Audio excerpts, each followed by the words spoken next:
Hello guys, good morning. How are you today? So today I'm making a video in all English because everybody asked me about that, just to make the video in English.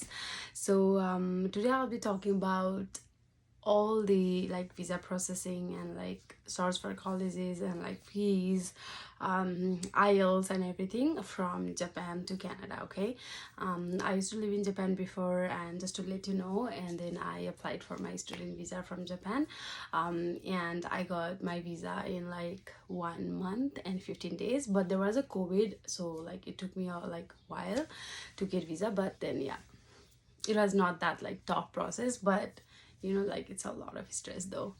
Anyways, like let me start again. So first of all, when you are thinking of like applying to Canada from Japan, because Japan does not have like like IELTS, what do I say, consultancies and like those things. You have to study on your own if you want to, or like maybe you can like just go for IELTS center, but they are so expensive.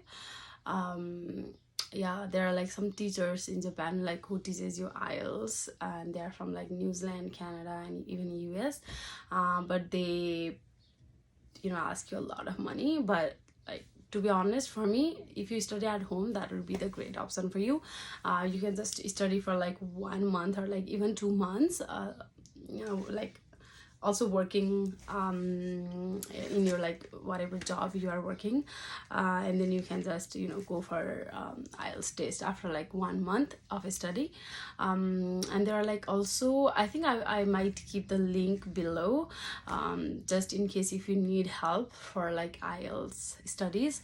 There are some nice professors, to be honest, like I think he was from UK, for speaking, listening and reading. So you can do everything from YouTube. To be honest, it's very easy process to do, and you can buy like just one book for study. So also like for IELTS, if you search for like Icon Foundation in Japan, you can find the IELTS test centers. It's not like available everywhere, but like mostly in mostly in Tokyo, and like maybe like in Fukuoka or somewhere.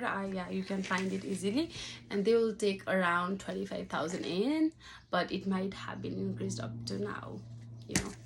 So after you did the IELTS, and just go for like searching colleges, like whichever college you want to go for, or maybe you want to go for universities, or you are already like, you already did the bachelor's and you want to go for like master's or post-graduation.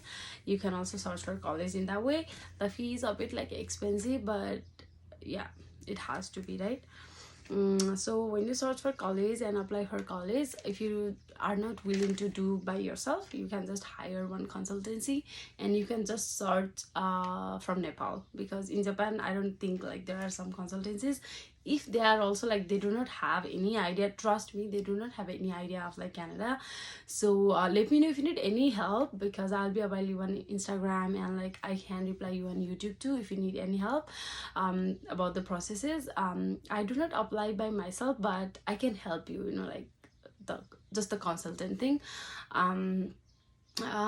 But you can do some research about like some consultancies from Nepal, and then that will be more easier for you to get along.